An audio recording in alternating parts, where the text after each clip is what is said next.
It's locked.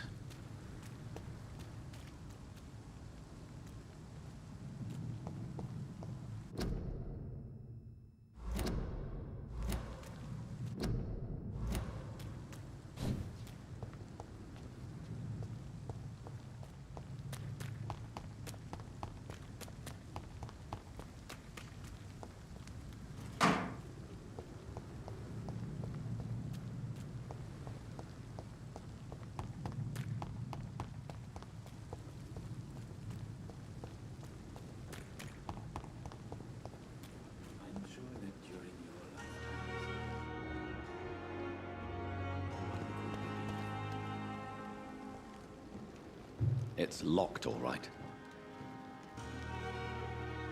Good evening. I'm Dr. Reed. Always a pleasure to meet a colleague, sir. Especially when he was supposedly dead. A colleague? Are you a doctor too? Not anymore, sir. I used to be Dr. Rakesh Chadana. Now, I'm just Mr. Chadana, pawnbroker and humble guardian of this morgue. What do you mean, you used to be a doctor? Was your license revoked? No, sir.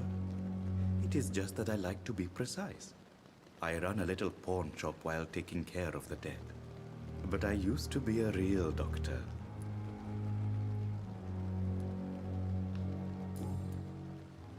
Are you afraid or uneasy being surrounded by so many corpses? Why should I? These bodies are empty vessels. Flesh left to decay. Poof. No soul anymore. All gone.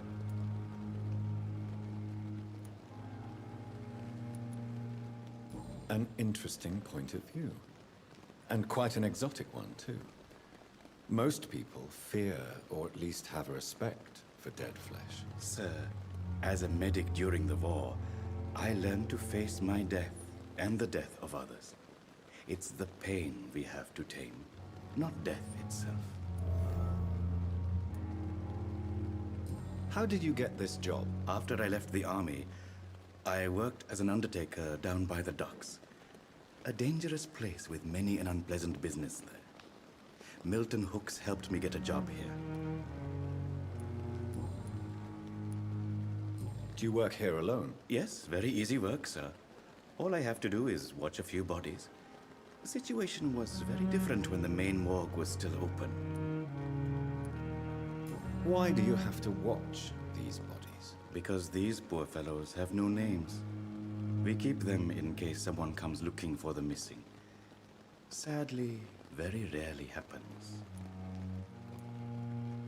Why close the hospital's main morgue? It was for sanitary reasons after the beginning of the epidemic. Cadavers had to be moved to the nearest mass grave. Have we met before? I don't think so, sir. Why? When we first talked, you said you were glad to meet me since I was reported dead. Funny story, sir. Your sister came here a few nights ago. You were missing, and she was looking for your body. She must be very relieved now.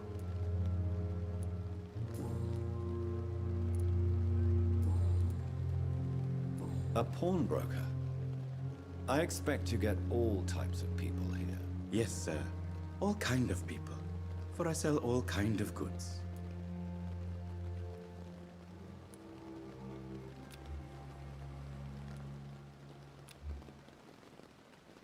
Who comes here to trade with you? It's very unhygienic, even unsafe. Diseases can spread. For the customers, for the hospital. I'm very cautious, sir. I've been a doctor, remember? And all my clients are good people. In fact, I think I only know good people. What kind of goods? With the quarantine, it's not always easy to buy things. So I trade, I exchange. Some people sell, some others buy. I like to help.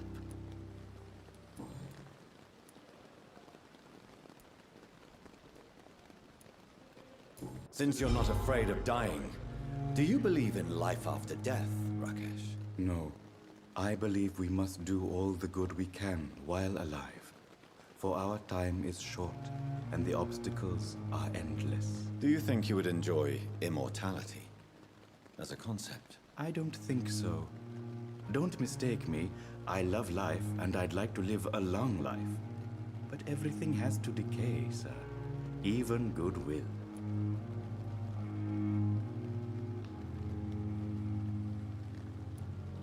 Do you really believe goodwill cannot last? As I said, sir, everything decays. If I was to never die, goodness, I would be bored or worse. And I like to be helpful, sir. Quite depressing, wouldn't you say? Yes, but the good news is, we'll all die before losing our humanity, sir. So you're ready to die? No, I am not. I don't fear death, for I won't see it. What troubles me is the pain my death will inflict to those I know. You're a wise man, Mr. Chidana. No, Dr. Reed. I am a foolish man. But I like to think otherwise.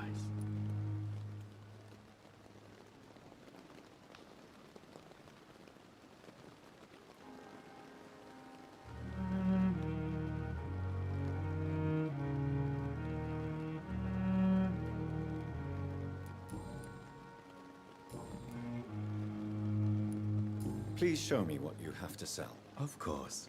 It's just trinkets and curios, really. But I'm sure they can be useful.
Good evening, sir.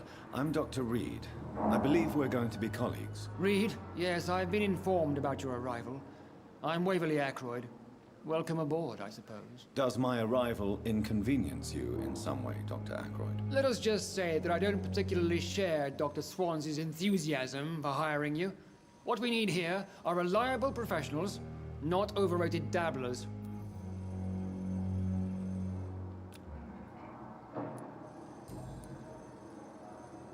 If you have a problem with me, Dr. Ackroyd, please feel free to tell me. Dr. Swansea has imposed your presence on this hospital without asking anyone's advice.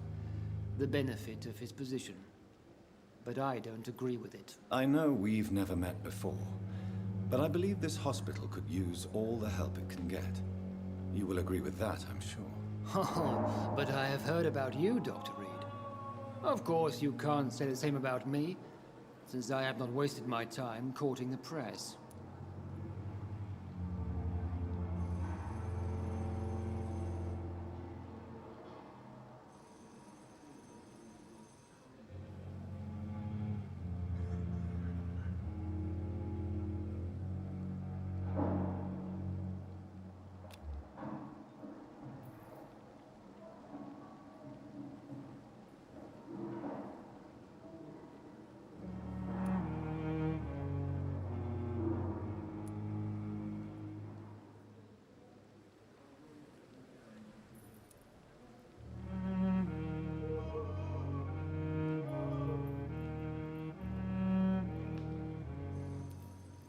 There is no need for such animosity between us.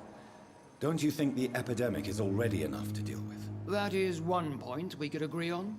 And that is precisely why I want to be sure that you will be of help to this hospital, instead of a burden.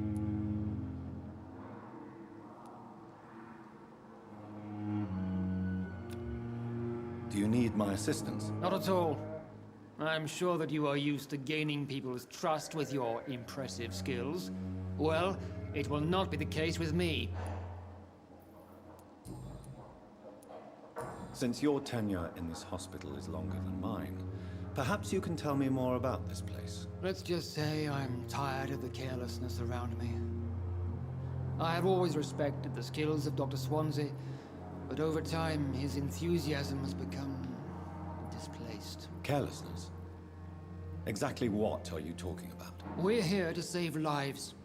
The people who trust us are not volunteering for experimentation. They're here to be healed. I don't intend to run any radical experiments, Doctor.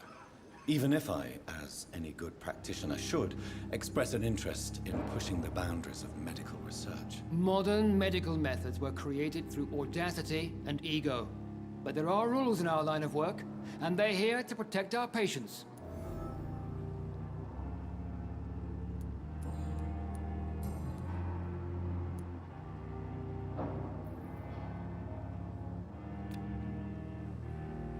I don't know what you've heard about me, but I have already proved my value as a practitioner. I don't question your skills, Dr. Reed, but your motive. Is it money, fame, or are you truly dedicated? And what exactly is that supposed to mean? I served in the war just like you. But unlike you, I did not use the wounded to play the modern sorcerer. Be careful what you insinuate, Dr. Ackroyd. I only want you to admit you used those men to improve your theories.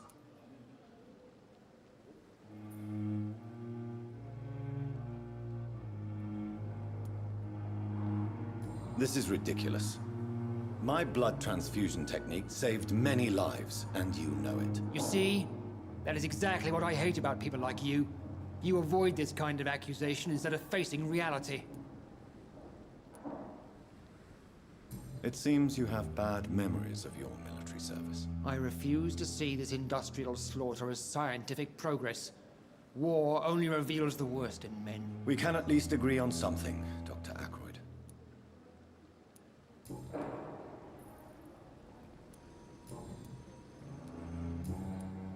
Thank you for your time. We'll talk later.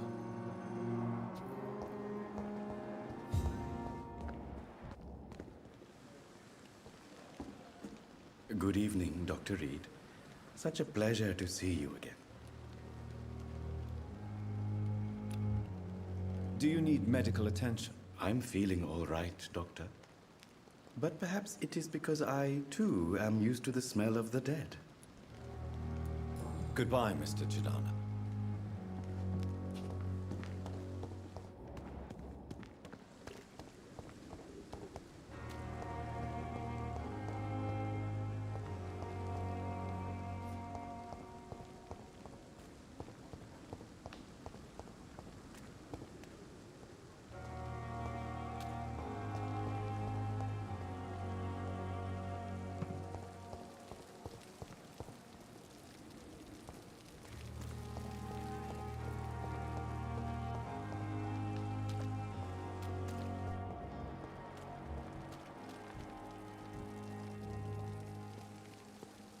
Good evening, sir. So it is true. The famous Dr. Reed has joined us.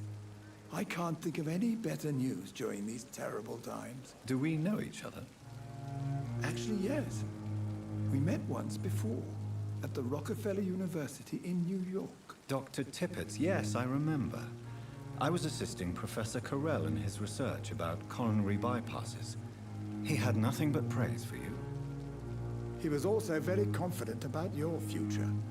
And look at you now. Eminent surgeon and blood transfusion specialist.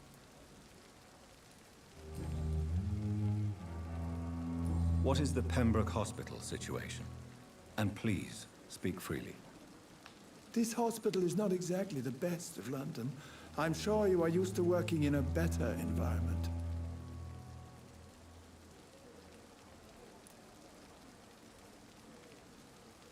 It's more than enough. In any case, the personnel of a hospital are much more important to me than the building. Don't be misled by appearances, Dr. Reed. This hospital does not lack talented people. It just lacks hope. What can you tell me about the staff in the hospital? Some are really good, and others are not so good. But during this troubled period, there is no time for slander. I prefer to focus on the positive character traits. Tell me more about cherished people, then. Nurse Brannigan is a pearl. She is the most helpful and dedicated nurse I've ever worked with. A clever and cheerful woman. You really seem to admire her skills. I'll go even further. If she was a man, she would be a damn fine practitioner.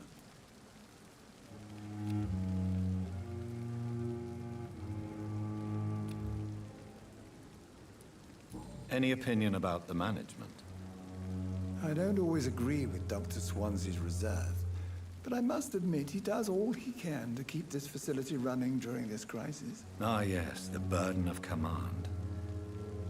I was fed up with this concept while serving as a medical officer. Don't get me wrong. Swansea's a good administrator. I just wish he would get out of his office now and again.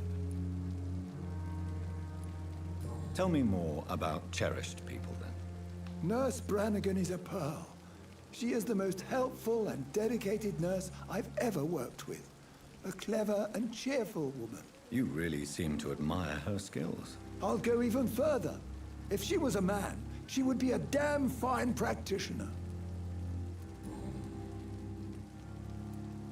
You're exhausting yourself, Corcoran. Maybe you should think about preserving your strength.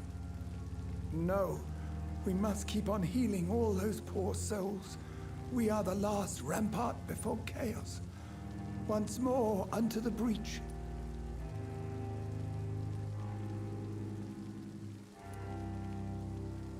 Nurse Brannigan is worried about you, Doctor. She should not have told you that. I will have a word with her. You don't have to blame her for her honesty. I'm not that kind of man, my dear Jonathan. Actually, Nurse Brannigan's opinion is the only one I may listen to.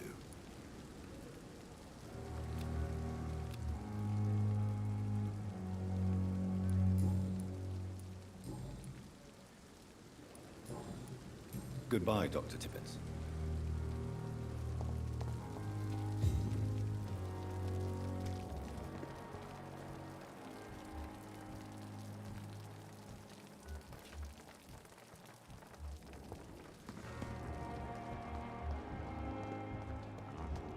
This is no time for self-pity. It is the last thing our patients need. Good evening, sir. I'm Dr. Jonathan Reed. I'm new here. I've already heard about you, Dr. Reed. I'm Milton Hooks, the ambulance driver for this shithole of a hospital. That's quite a blunt introduction, Mr. Hooks. You can call me Milton. I like to speak my mind, Dr. Reed. Perk of the job. Don't judge me, and I won't judge you. I'm not sure I understand what you're talking about. Well, I'm no doctor, but I'm pretty sure a gun can't be used as a surgical instrument. You have a keen eye. I learned to shoot during the war, and have carried one ever since. Old habits die hard. No need to explain, Dr. Reed. And if you ever need a better gun, remember, I may have something for you.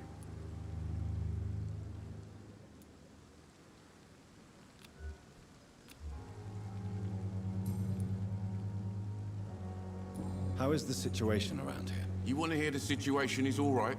It's fucking awful. We lack everything, and it's getting worse every day. So what do you do exactly in this hospital? Apart from smuggling guns, I mean. I've been an ambulance driver since... too long, I guess. I bring sick people here night and day. It's a dirty job, but I get it done. Most of the time. Since you're on the front line, how is the sanitary situation in this vicinity? It's a complete disaster. It's even getting dangerous to enter some streets or buildings. Even the locals attack you. It sounds like things have been a bit rough recently. What's happened? Yesterday I got attacked by the patient I was bringing here. I escaped through the hospital's garden, but I lost my wallet when I was running. You left an infected patient outside the hospital. That's incredibly dangerous. Go there yourself if you want. But be careful, Doctor. I'd rather not bring your dead body back. Are you really smuggling weapons through the hospital? And why not? I've already been attacked by patients, you know. And by gang members willing to steal my money. But you're not defending yourself. You're selling guns to civilians. You keep people alive your own way, Doctor. I offer them another way to protect their health. Why do you have such a mediocre reputation among your colleagues, Milton? Fuck them. Nobody knows the horrors I've seen since working here. This city was sick long before the epidemic, Dr. Reed. I know it's a difficult task, but correct me if I'm wrong. Is this not the job you are paid to do? I've seen babies left to die while their brothers were properly fed. Underage girls and boys sold to all manner of perverts. I'm sorry, I don't know what to say. Yeah, exactly. We lack words. So excuse me if I don't look on the bright side of life. Do you need any medical help, Milton? I'm fine, Doc. Physically, at least. But I would give everything to be in a better place right now.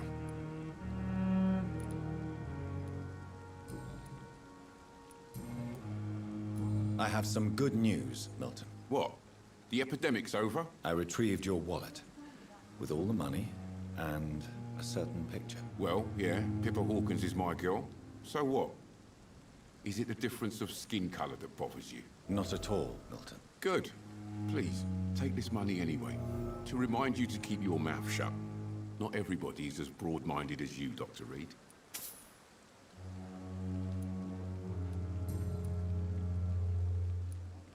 What's going on between you and Nurse Hawkins? Pippa's tired. Tired of all this shit. Tired of all those corpses piling up. She's as depressed as I am. During the war, I witnessed a few couples just like you come together in difficult circumstances. It can be very damaging. Maybe you're right. But we support each other. And that's all that matters. You do realize you could both get fired. Hospital staff are not meant to have intimate relationships with one another. Come on, Dr. Reed. Do you know how many rules are broken in this hospital every day just to keep it running? There's nothing wrong with what we're doing.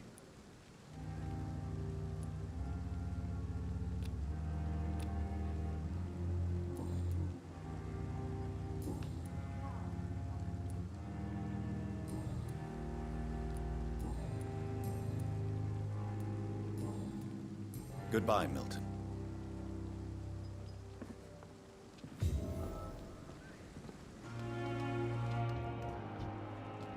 Dr. Swansea is right. This place seems perfect to conduct my research. Good evening, miss. I'm Dr. Reed, the new surgeon at the Pembroke Hospital. And who are you? Your name has no meaning to me, mortal. You're nothing but dust blown by the winds of eternity. I beg your pardon. What are you begging for, mortal? My clemency? Well, tonight maybe I'm inclined to mercy. You'll never forget the night you met Thelma Howcroft. You keep calling me mortal. Why is that? And if I'm mortal, what are you? Well, Dr. Reed, if you must know, I'm a vampire.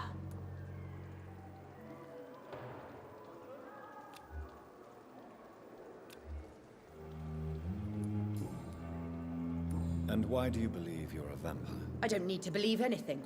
It is what I am. It is what I feel within this hollow shell of flesh. Please, describe to me how you feel. What is it like to be a vampire? I can hear my body crumble from the inside as my flesh cracks and fades. I sense the last pulse of postulant blood within my drying veins. I need new blood. I see. Have you ever heard of Cotard syndrome, Miss Howcroft? Never. It's a mental illness discovered by a French neurologist named Jules Cotard. The affected patients are delusional. They believe that they are putrefying, that they are dead, a ghost or a ghoul, or in your case, a vampire. Delusional, you say? Oh, sad and petty mortal. You can't even begin to understand the concept of immortality. And you think it is I who am delusional.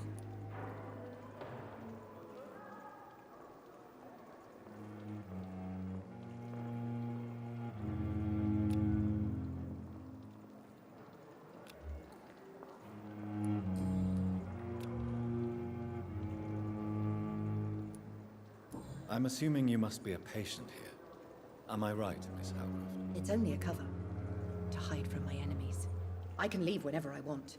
As a woman, a spirit, fog, or bat. Who are these enemies you mentioned? Can you describe them? I cannot say for sure. But I sense their eyes on me from nearby. I feel them watching me every time I visit the garden near the morgue. The staff here are not your enemy. They're here to help you, to care for you. I'm not speaking of the doctors in white. I'm speaking of the men and women who hunt me. For I am a vampire. I see. Don't worry. These people will not find you here. I'll personally make sure they leave you alone. Thank you, mortal. But do not interfere with them, for you are no match for those that hunt me.